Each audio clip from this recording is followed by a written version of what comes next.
What's going on, Ball for Sports? One day away from Knicks playoffs, Knicks Sixers at MSG, man. I'm excited, man. I can't wait for this game and this series to start. Knicks taking that underdog role. Everyone is saying how, a lot of the experts saying, oh, the Knicks, the underman Knicks, the Sixers are coming, they're going to take them out, all this and that.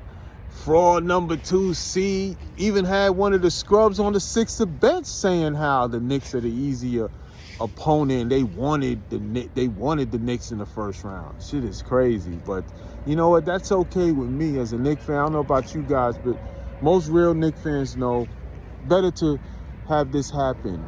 You know, let them be the underdog. Let everybody pick them. We work best that way. We got Jalen Brunson, an MVP candidate, balling out this year. You know, we got OG Anunoby, hopefully, knock on wood, healthy. He's going out doing his thing. One of the top perimeter defenders. Josh Hart balling. DiVincenzo, Deuce. Listen, this squad is gritty, man. And I have total confidence in this team. I have total confidence that they will be ready to go. They will be ready for this series. They're hearing all the talk. They're hearing it. You know, and they're well aware of it, you know. But I want to break down this series and let you guys know what I think is going to happen, you know. So the Sixers are a good team. We know that. Joel Embiid, you know, say what you want. He's one of the best players in the NBA when healthy. And that's the key, when healthy. And we all know he's not healthy. What else is new? You know, Embiid, he had a knee procedure during the season, and he came back. He started playing, you know, pretty good, and then he went out again, injured his leg again. And, you know, quite frankly, looked real tentative the other day against Miami in that playing game, you know, a hard-fought game.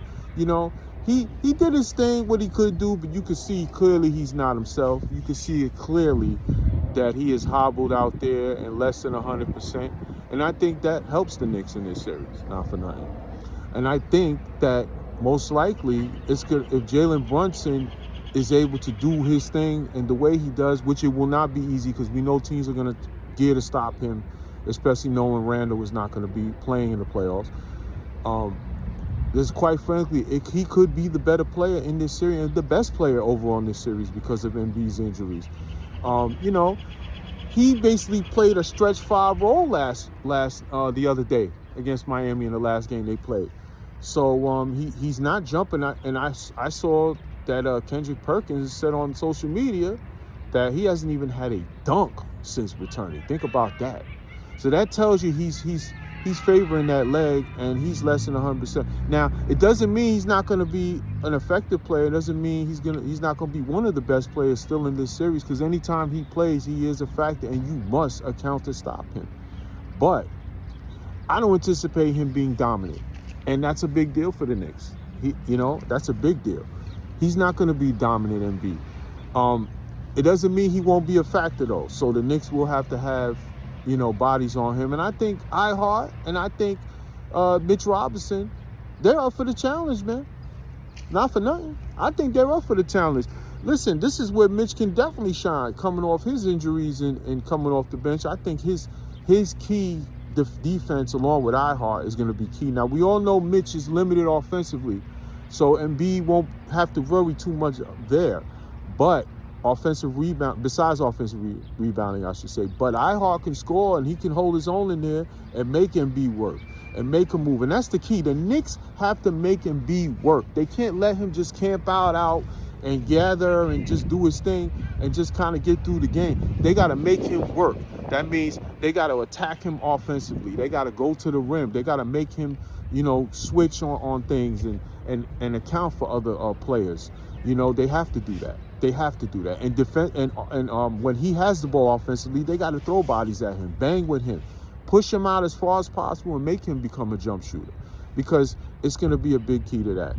And also, my key matchup in this series, to me, in my opinion, is stopping Maxey.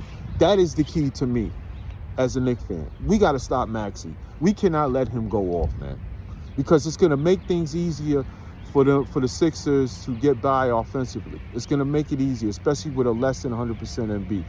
And in my opinion, Deuce is the X factor for the team in this series on our end, because his defense against Maxey is going to be very key to determining the outcome of this game.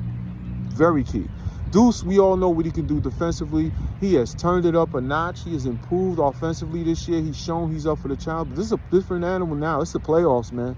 You know, this is the playoffs, and not for nothing, we got to see what he does in the playoffs if he's ready. Because as much as I love Quickly on the Knicks when he was here, what would kill me is that he would not elevate in the playoffs. So we got to see if Deuce is ready for the challenge, because when they traded Quickly away along with RJ in that trade for OG, they were banking on Deuce was going to be ready for these moments. And it's time for him to show in the playoffs he's ready for these moments. And his defense is going to be key, making Maxey work also. And that's why I think if I'm Thibodeau, and he probably is going to do that, he's going to have guys like OG and Deuce, you know, throw different looks at Maxey to try to slow him down. But if Deuce could just lock up and take care of Maxey and neutralize him, Maxey's a good player. He's going to get his points. Don't get me wrong. He's going to score. But we can't have him go off and drop 40 on us and shit like that. That's not going to work for us in this series. So, you know, I think that's going to be the key right there. So stopping Maxey. And I hope Deuce is up for the challenge. And I have confidence, not for nothing, that he is. But we will see how that goes. We all know the deal with Jalen Brunson. He's got to be the best player on the court for us. He's got to do it all. But he can't force it. There'll be games that he's not going to shoot well, and he's got to stay engaged with the game and still get guys involved. And I know he will. He's been an MVP caliber player. He's been probably the most consistent player in the Eastern Conference from beginning to end this year.